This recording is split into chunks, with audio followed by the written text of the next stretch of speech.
Today we have decided to have a Hamsa Puja in Germany.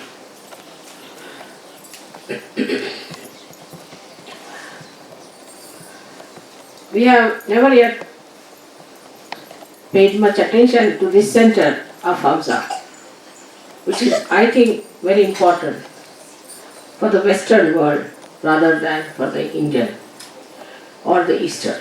The reason is, at the Hamsa Chakra, part of the Ida and Pigila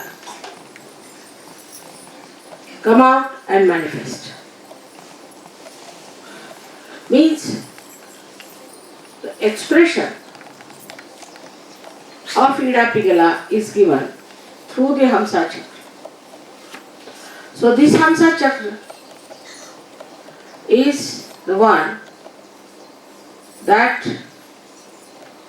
as if has not gone up to the Agya, but is holding on certain threads or certain parts of the Ida and Pigala.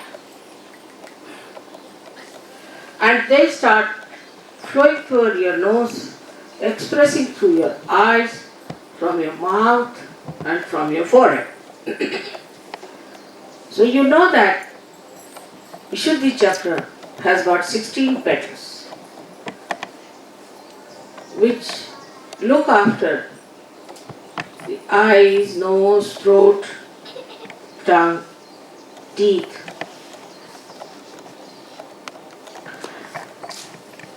But the expression part of it comes through the Hamsa Chakra of all these. So, it's a very, very important thing in a Western mind to understand Hamsa Chakra. There's a beautiful couplet about this in Sanskrit. Hansa Shvetaha Pakaha Shvetaha Ko Vedo Hansavakayo Nilakshira Viveketu Hansa Hansa Pakaha Pakaha. Meaning the crane and the swan both are white. And what makes the difference between the two? If you mix the water and the milk together, the Hansa will just suck in the milk. So it can discriminate between the water and the milk. While the Baka means the crane cannot. It's a very significant thing for Sahaja Yogis to understand. Discretion is to be understood very deeply within ourselves, and how we develop discretion is very important in Sahaja Yoga. But before we go to that, let us see how this discretion plays a part very much in the manifestation of our expressions outside. We are the people in the West who always try to express ourselves outside. It's very important how you look. It's very important where you look, what you look, what you see. It's very important that your appearance should be good. Very particular, they spend lots of time in improving their appearances. This is the minimum. Then they have a method by which he called the medias. The country speaks or manifests through the medias. And the medias have to have a training. Every country has its specialty. one better than the other. And when you see all of them, you find they lack discretion completely. Also, in our speech, in our expression of literature, expression of poetry, expression of our relationships with others, any kind of expression requires discretion, which is a deep-seated knowledge or wisdom.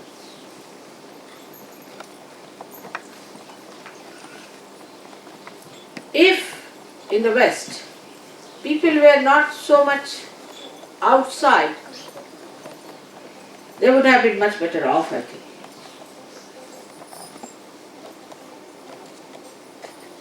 If, supposing in England, people don't become punks, then others will laugh at them. And they'll think that this man has no money to become a punk. So kind of a fashion that sets in a society of that kind, which has no discretion and which is very outward. Fashions won't work out in countries where they are deeply rooted into traditions and into proper understanding of life. Of course, the countries which have been very ancient, have been traditionally trying to improve themselves with error and trial methods, have developed much better discretion, much better understanding. But the countries which are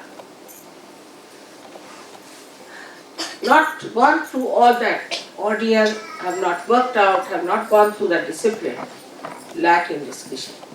And that's why many of the people, though they are of very deep seeking, have gone astray. If they had discretion, they would not have gone astray, they would not have gone to wrong places, but the discretion was missing. So, it comes to the discretion how to use your Ida Nadi and Pingala Nadi. And discretion to understand what is good and what is bad. Now let us see the Ida Nadi. Ida Nadi is very important because the discretion in this can only come through traditional understanding. Ida Nadi starts from the Ganesha's point, Muladhara. So first we miss the biggest support, the biggest help, the biggest nourishment of holiness and auspiciousness at Muladhara, if we have no discretion.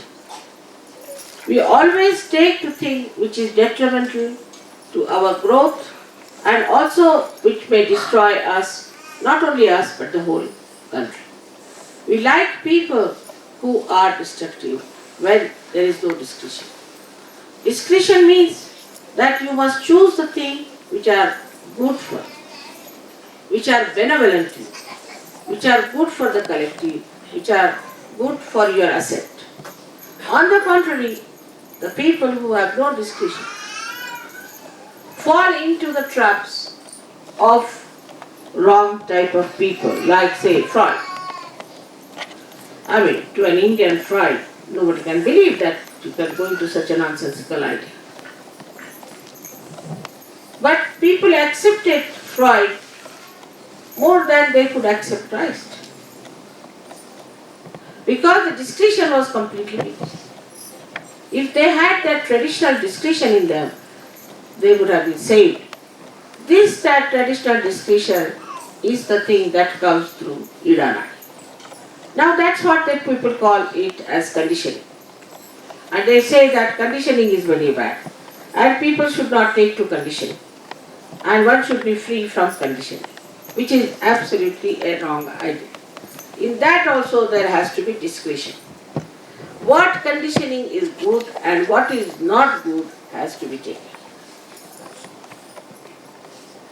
Now, because there is no discretion about conditioning also, outright discarding all traditions, all that is coming to us through our experiences of our forefathers, everything is discarded. The history is discarded. And we say, oh no, we are beyond it. We feel free. Like I was surprised yesterday in the plane, somebody told me, I feel very free when I have no clothes upon myself. I mean, if the clothes can imprison you, then what happens to the real prisons? What will they be for you? But that sort of a funny idea comes into the head of people, and they think that we can justify all the stupidity that we follow because we lack discretion. Intelligence cannot give you discretion. It cannot give you discretion as far as the conditioning is concerned. For a Sahaja Yogi, it is important to understand how you develop your discretion. Yesterday only I gave a very beautiful talk to the ladies of Paris, or I should say ladies of France, regarding the discretion of women. The discretion of the Ida Nadi is intuition. If you develop that discretion within you through your meditative powers, you develop intuition. And intuition is nothing but is the help of the ganas which are surrounding you. If you learn to take help from the ganas, you can become very intuitive, and without much intelligence of yours, you can say the right thing. The whole of Sahaja Yoga, I would say 50% at least out of that is based on intuition. For that you have to develop a proper sense of Sri Ganesh. Sri Ganesh in its right sense you have to understand. From there starts, because he is Ganapati, he is the one who is the master, is the chief of all the ganas. So the ganas give you the intuition. For example, say I have to go somewhere, and then what I say is that no, I won't be able to go there tomorrow, and I won't go somehow. And people think, Mother, how do you know? I know, because the ganas are there, and what they say is the truth. They know all about it. Or anything I say about someone comes true. So they start asking me, how is it, Mother, you have come to know about it? I live on intuition. Like I have to catch a plane, I know by intuition what's going to happen. This part has to develop by worshipping Sri Ganesh. So imagine Sri Ganesha also rules a part of the Hamsa Chakra. So when we say Ham and Sa, these two are actually the Bija mantras of the Agya. But when the Agya touches the Hamsa, it starts here. That's why at the base, at the root of it is the Hamsa. And here the Hum. Hum means I am. If you are discreet, you will not take to fashions. You will not take to stupid ideas. You have your own personality. You are a Sahaja Yogi. You don't listen to people who are non-Sahaja Yogis. That is the Hum part. I am. Not the ego part. But the Hum, to understand that I am a yogi and I know so many things which normally people don't know, and so I have nothing to do with them. I have not to take any lessons from them. They are not to teach me anything. There is nothing that they know. I know much more. To be aware of yourself is Hum. So that comes from the right side, I would say. The discretion of right side is hum, and the discretion of left side is sa. Sa means you, means you are the one. In your case, you know who is the you. But for every human being, you is the divine. You are the one.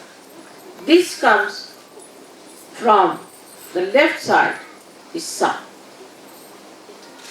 So the word hamsa is made of two types of discretion, where to see I am and where to see you are.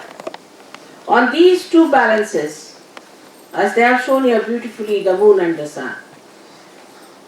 In the center is the cross, which gives you the balance, which gives you the dharma. How all these things are connected, one after another, layers after layers, you can see how dharma is connected with discretion. Now, there are people who are suddenly enticed by some sort of a ritual.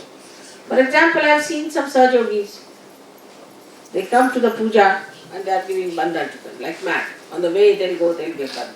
Anywhere they go bandhan, like mad. That's just conditioning. That's not discretion. That's not Sahaja. It is to be seen, is it to be given bandhan or not? In the presence of mother, there is bandhan. What is there to give bandhan to yourself? But people, when I am talking, are giving bandhan, raising their kundali. They are all mad people, I think. In the same way, there are people. Yesterday I heard there's one kind of a music record is played everywhere in the ashrams, because they can all jump like on a camel. It's a music for the camels, you see. Now, this record everybody appreciates. Why? Because they can jump like a camel. Once you start jumping like a camel, human beings can't give up. They form habits. So they like that particular music. They'll go on jumping like a camel because now they have become camels, they have to behave like camels. Now there's some music which is like a horse, like the trot, maybe gallop, anything. Now once they listen to it, suddenly they start following that rhythm. Now they become the horse, which is galloping. Now if the horse is galloping, they become horses, and they only like that galloping music. So on and so forth. Could be a donkey, could be anything. We are not animals, we are human beings. And we are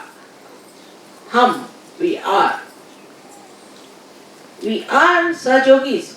We are not dominated by any particular type of rhythm or particular type of music. Every variety we can appreciate and understand as long as it is dharmic, as long as it is balancing, as long as it is auspicious and holy. So you can see on the Hamsa how many things are judged. I think the whole of Sahaja Yoga stands on the balance of Hamsa.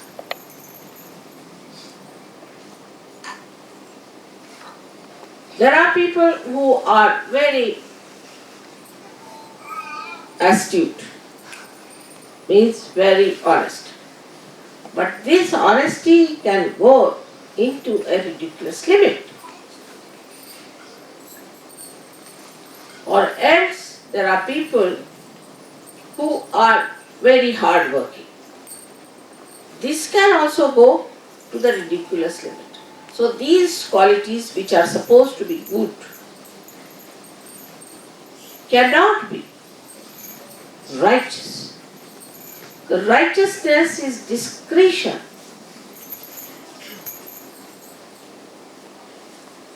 Glorified. If you have discretion, then you glorify that discretion into righteousness. Like we can say now, Christ, we can take Christ. Christ was such a discretion. When Mary Magdalene was stoned, he had nothing to do with prostitutes, It's nothing to do at all, no relationship. But he could see in discretion that these people had no business to stone her. He stood up there in his own courage. And he said that those who are not committed any sin can throw the stone at me. This is the power of his discretion, that people just felt that discretion within themselves, and they felt that in discretion, this man is a holy man, and we cannot throw stones at him. If you are discreet as Sahaja, you will make others discreet also. Others will have to be discreet and to understand. And this Nirakshira Vivek is the differentiation between the water and the milk, the bad and the good can come to you if you develop that discretion.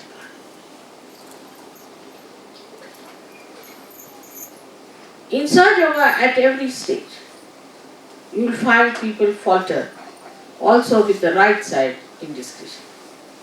And the right side in discretion comes from the ego manifestation of people.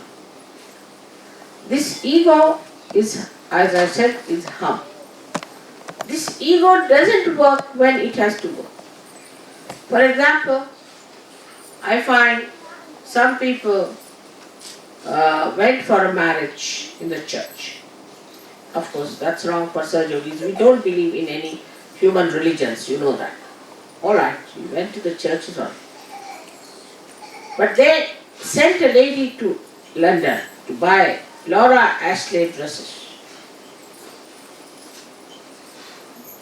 To buy, and I think also maybe some men must be wearing tail coats to do the wedding. Where is that ego lost? That ego that you are a Sahaja was completely lost.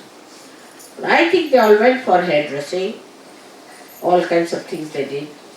And they all wanted to go there as old Christians walking to the church next to the graves of stupid bishops. It's not only here. India is much worse. As far as religion is concerned, the left side, they are very, very conditioned people. And there they fail to understand what is discretion. For example, we had Gyanadeva. He was such a great incarnation, and he didn't even have shoes on his feet. And these days they are taking out a big procession of palanquin, so-called shoes in it, of Sri Gyanadeva. And thousands of people singing praise. Just here. Who can tell them that Gyanadeva had no shoes? What shoes are you carrying in the palanquin? And whichever village they go, or whatever city they go, they are fed with sumptuous food. Everybody falls at their feet. The saints have come with a palanquin, and the shoes never belong to Gyanadeva in it. So this madness goes on. Now you see all these things happening around you. In every country, in every religion, in every stupid area, you see all this happening. But you just join hands. You become one with it.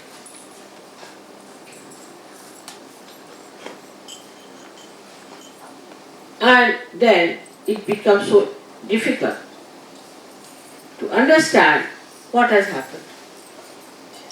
Now this ego, when used properly, then is discretion. Now also people have another very horrid conditioning apart from the religion, is of the country.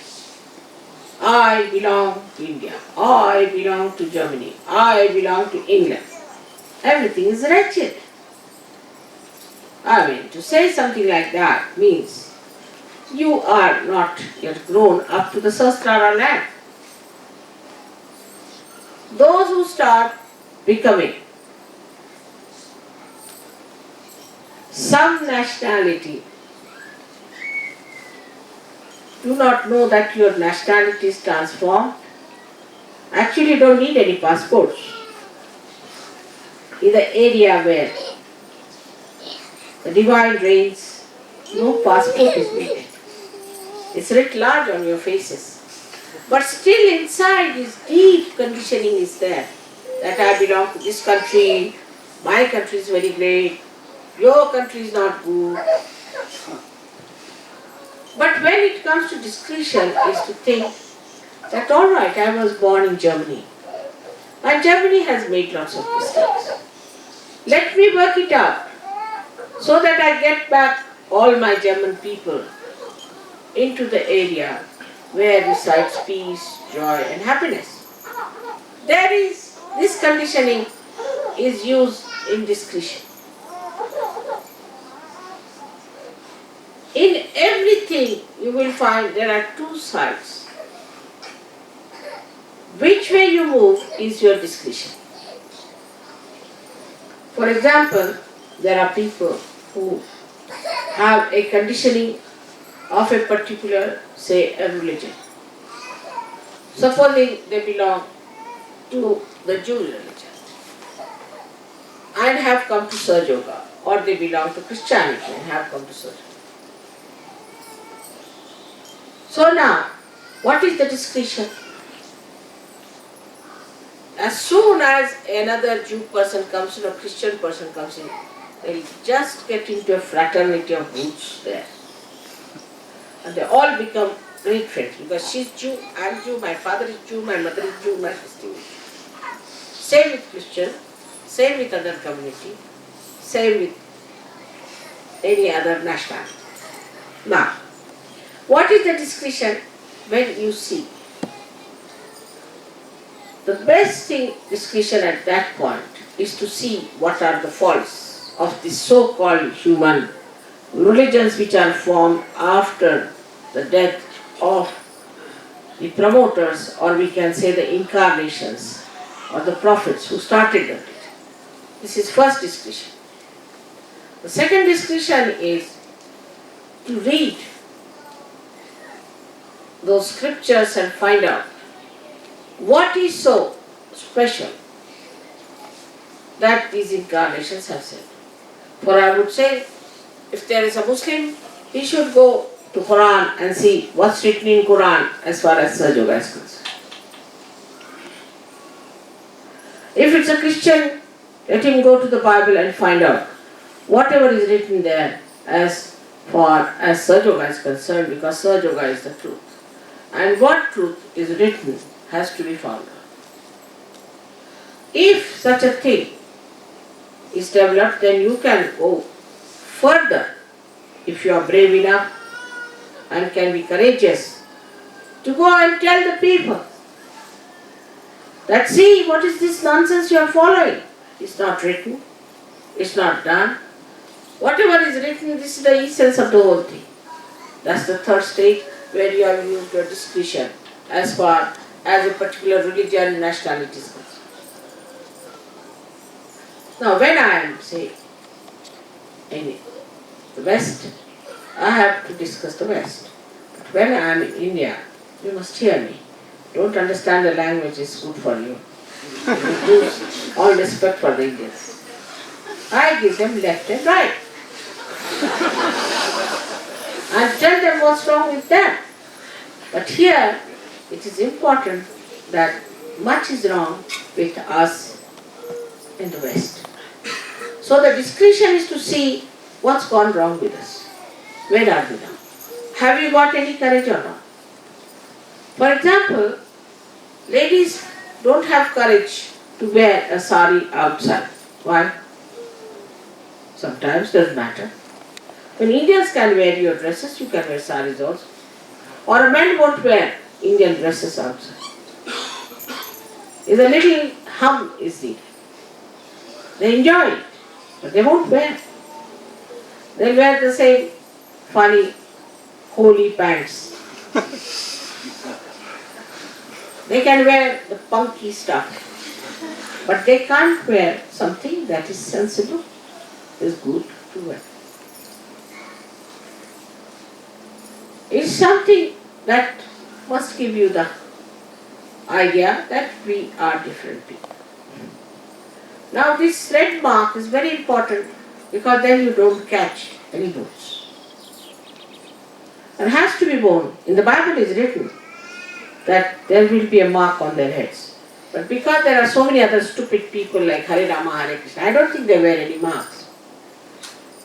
We are frightened of the society. How to wear a mark? But supposing they say that you go about with the disheveled hair, we'll do it. Because that's allowed in the society. We are the people, we are not to be afraid of any society. We have to come out of it and we have to teach them. Whatever is good we are going to do, whether we like it or not. That's the sign of a saint. If you have seen any saint anywhere, they have gone all out to say whatever is right, whatever is to be done, and whatever is to be followed. That's the sign of a saint. Otherwise, if saint sometimes gets dissolved in the society, sometimes in Sahaja Yoga, sometimes here, then what's the use of such saints? Tell me any saint whom you know who has not fought the society, who has not pointed out the mistakes of the society. In a very loud manner, without any fear. Have you known any saint like that? For Sahaja Yogis, it is very important to have that courage within themselves. If you develop your discretion, then it works out. On the ego side, what kind of a discretion you develop and how? On the right side are all the devas, all the deities sitting around you. You have to understand these deities. You have to know what they are going to do. Supposing now you are lost on the way. So you should not think like all other people, oh, I'm lost in the way, how will I go there, what will I do? After all, you are going for some nonsensical work. Doesn't matter. But you must think, why? Hanumana, he must have brought me here for some purpose. Let's be on the lookout. Accept it. Accept the situation. When you accept the situation, you are playing into the hands of the deities and they are guiding you. Your deities are working it out. Accept it. And this acceptance will give you a wonderful discretion over your ego. Whatever goes wrong, it's alright. We accept it. And above all, the vibrations part, which you have to see. If you do something, if vibrations are going down, then of course I am a Sahaja Yogi. To me, vibrations and my ascent is the most important thing. So to develop the discretion on the right hand side, you have to know your goal, your destination. You must know on what path you are standing and where you are brought. Where are you today? You are not like other people.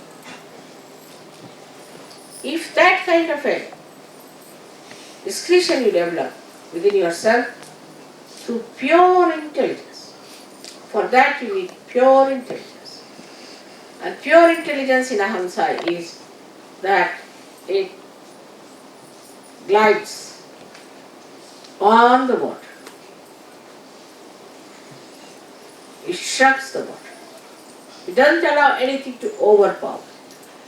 It's in the water, beautifully beautifying the lakes. Also, not allowing the lake to dissolve them or to overpower them or to cover them. This is the part where they are harmed. If they want, they can dive down. If they don't want, they will not. They are gliding on the ocean of the samsara, of this bhavasagara, and they are not going to be drowned into it. That is the harm part of it, which you should have the discussion. On the one side, you should accept things that they come to. The best among these was Sri Krishna, I would say, who had real discretion. But after all, he was Sri Krishna. But his methods were so interesting of discretion that it's enjoyable to know about how he destroyed so many Rakshasas. Every time he did not use his Sudarshan Chakra, he used his discretion. Like there was a Rakshasa who was trying to overpower the Pandavas, who was trying to overpower the people who were good. Sri Krishna said, now what to do with this horrible fellow? And this fellow had wounds from Brahmadeva and from Mahadeva and everyone. So Sri Krishna in the center after all. So he wanted to organize a proper destruction of this horrible Rakshasa. So what he did, that there was a great right-sided saint meditating, and he had taken a vow that nobody should disturb me. At least the one who disturbed me for the first time, I should have power to destroy if I look at that person. And this one was meditating in a cave. Sri Krishna very beautifully ran away from the battlefield. His name is Ranchoddas. It's little bit deliberately to say somebody that the one who ran out of the battlefield. So Sri Krishna ran out of the battlefield. But there was no way out to kill this horrible fellow. And he went and he was covering himself with a shawl. He went into that cave and covered that saint with his shawl. After Sri Krishna was running this horrible Rakshasa to kill him, Sri Krishna went and hid himself.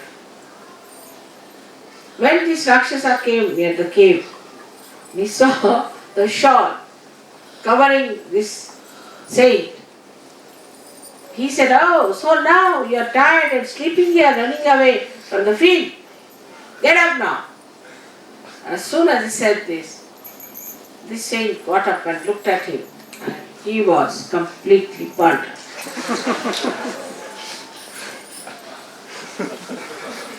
So, if Sri Krishna is the Virata at his feet, or if Sri Krishna is Vithala on his head, in between the two resides Hamsachak. The discretion is very beautifully described in the life of Sri Krishna. We can call him that he had a naughty way of using his discretion.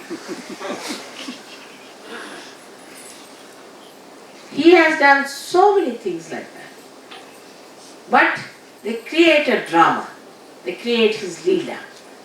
Because he was Leela, that's why he could use his discretion to create a drama or play. So on one side, we have the help of Sri Krishna to give us the discretion. And on the other side, we have Christ. In between is placed is Hamsa.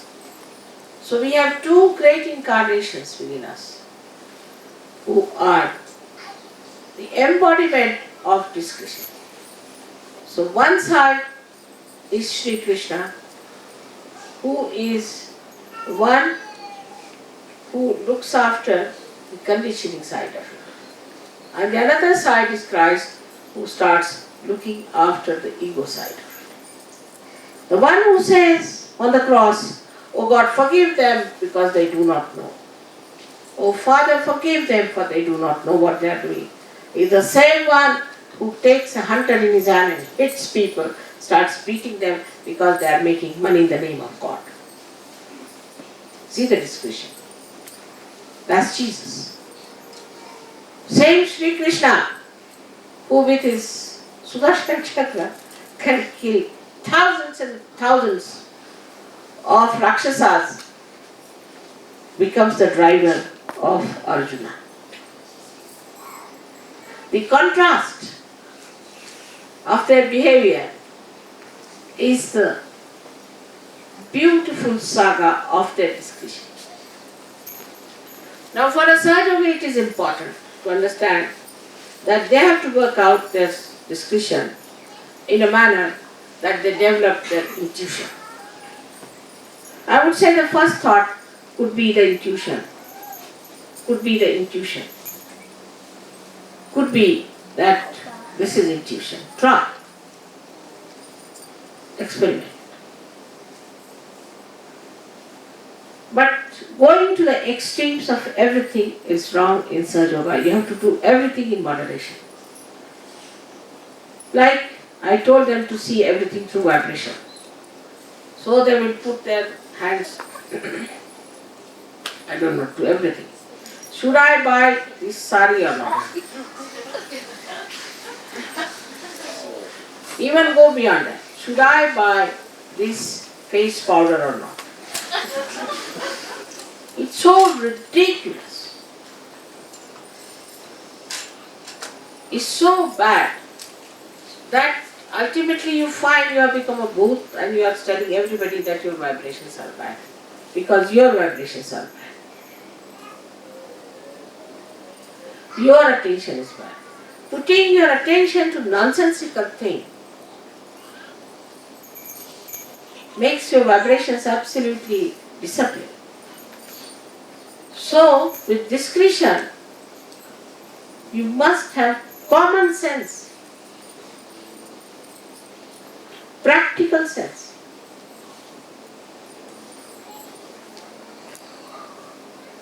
I've seen people suddenly talking to anybody about Sahaja Yoga. No, it's not practical. Sahaja Yoga is a precious diamond. You cannot give it to every person. I've seen people at the airport raising Kundalini of everyone. No, it's not meant. They have to come to Sahaja Yoga. They have to ask for it. They have to beg for it. Then only they can get their realization. We don't want quantity, we want quality. All my lectures, if you see in that, I have been insisting on the quality of Sahaja Yogis and the quality of the seekers. But when we start thinking of getting a majority for a vote for Sri Mataji,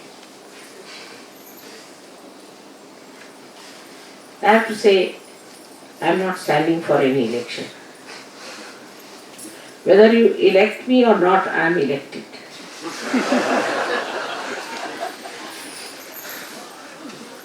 You don't have to do that. I don't need many people for that. And when you fail in discussion, you find some problems develop. Now, it is for you to find out what indiscreet things you have done. Where have you gone wrong? In which way have you done a mistake? It is for you to find out. Then rectify it. Otherwise in Sahaja Yoga, there should be no problems, there should be no audience, there should be all joy and joy and joy. But the discretion should be to find out what are your weaknesses. Where have you done wrong? What's gone wrong? Where? In what part? And how you have failed. Sometimes people think, oh, we did a lot at that time, now we can't. then you have failed. Like I heard that people are saying, now we have come here so we will not go to Guru Puja. It's wrong. Very wrong. You have to come to Guru Puja. No question. Guru Puja is the one puja you cannot miss. Even if you meet Sahasrara is alright. But Guru Puja is very important.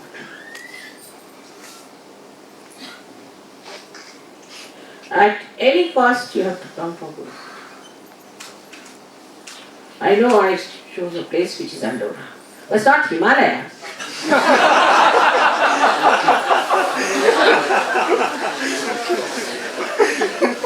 Now the Sahaja Yoga is so comfortable that we want that there should be no change of flights. Directly we sit on a Hamsa and reach Andorra place. You will see that. But if you develop a habit of thinking, oh, it would be difficult, everything.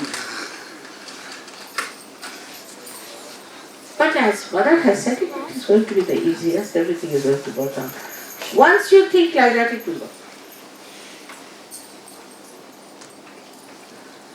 Everything will work out. But first there should be pure desire. Whenever such ideas come into your head, again use your discretion. We go to Guru Puja for our own help. Every Guru Puja, if you remember, you have come up very much higher. Every Guru Puja has helped. Of course, you say that Maharashtra tour is very good. I agree, it is. Maharashtra tour helps you a lot. But that's for 30 days. So intensive. Guru Puja is only one day. How many pujas you have in Maharashtra? At least 8 to 9. Sometimes even 10. That's why. Naturally, it has to be much more effective. But Guru Puja itself is extremely effective. Indians have been asking me, Mother, at least once more, give us the Guru Puja. We'll give anything to have a Guru Puja. Please come. This time they wanted to have Guru Puja. Imagine, you could not have attended Guru Puja in India. But Andorra, I have a special purpose. I have a special purpose. So please understand, I am not a purposeless personality.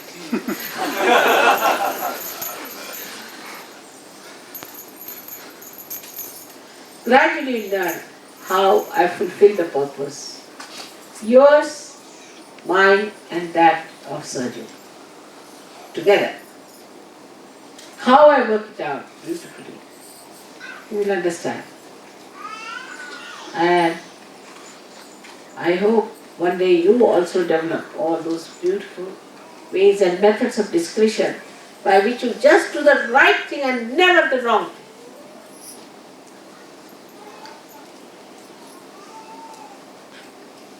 Now for the treatment of Hansa Chakra, which is more on the physical side, it's outside, that's why it has to be much more on the physical side also.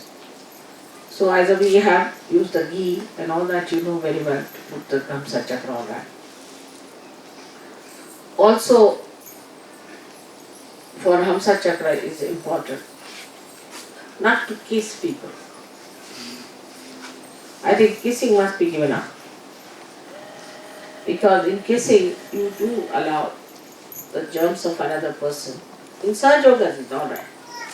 But once I say that, that doesn't mean you go crazy with the kissing. No, not that. If in India you go and kiss somebody, you'll just be standing there.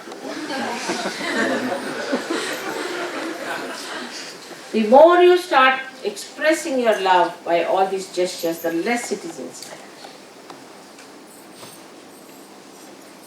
The more you give expression now, for example, there's a method of expressing thank you. And you go and say thank. Just a lip service. But many people in many countries don't say thank you at all. They're very grateful. Inside, gratefully inside, creates the depth that is necessary. So, to do it superficially, anything too much has to be avoided in your discussion.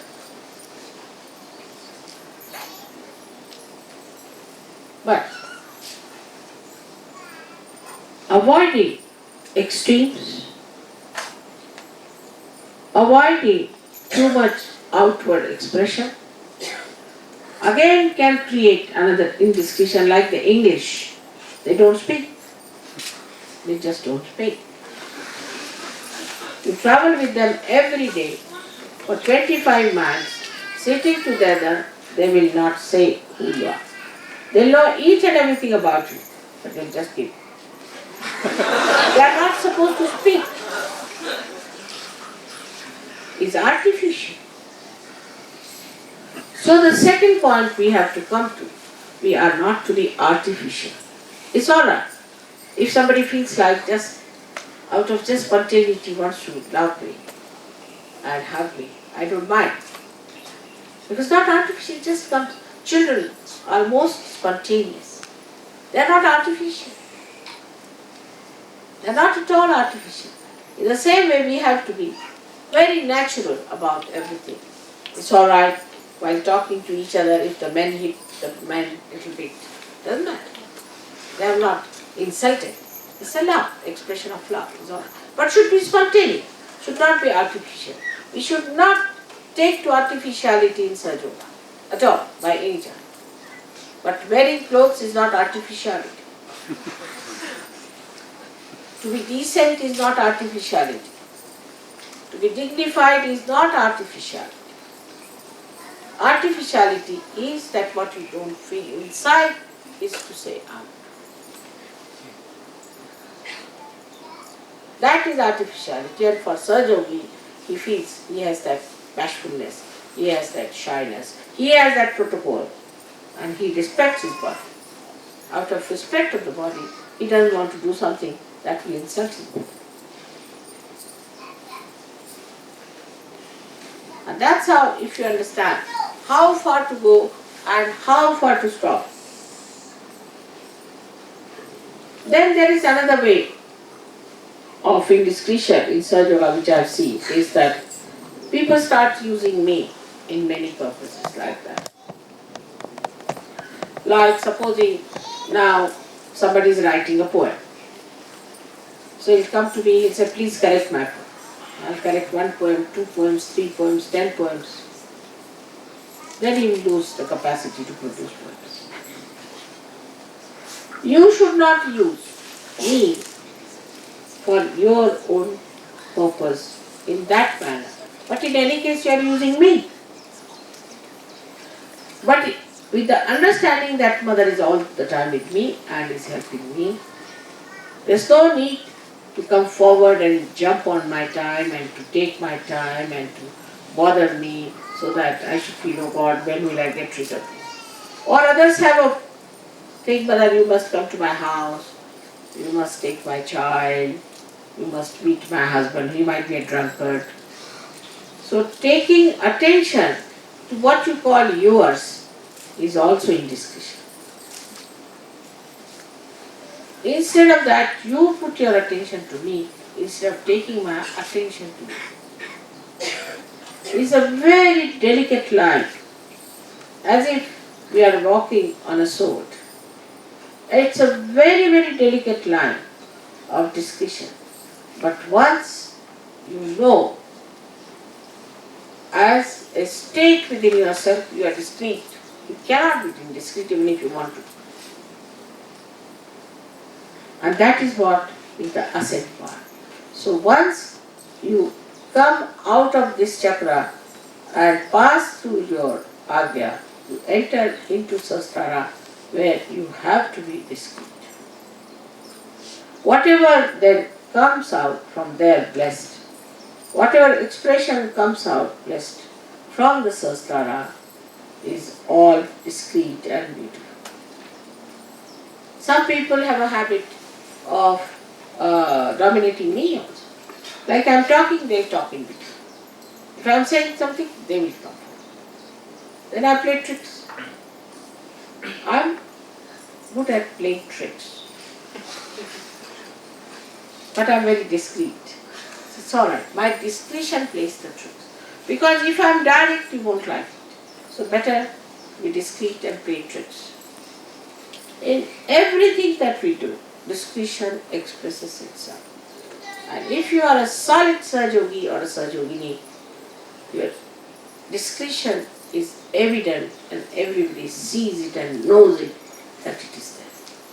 So for all of you, it is important to develop your discretion today and to ask me, recite your Hamsa Chakra so that you are all the time stationed in the power of discretion. With discretion we have evolved to human state. And to go further, we have to develop our innate discretion, which I think is the essence of all the religion, of all the adventures we have had, of all the lives which we have known, is the discretion around which everything moves. May God bless you.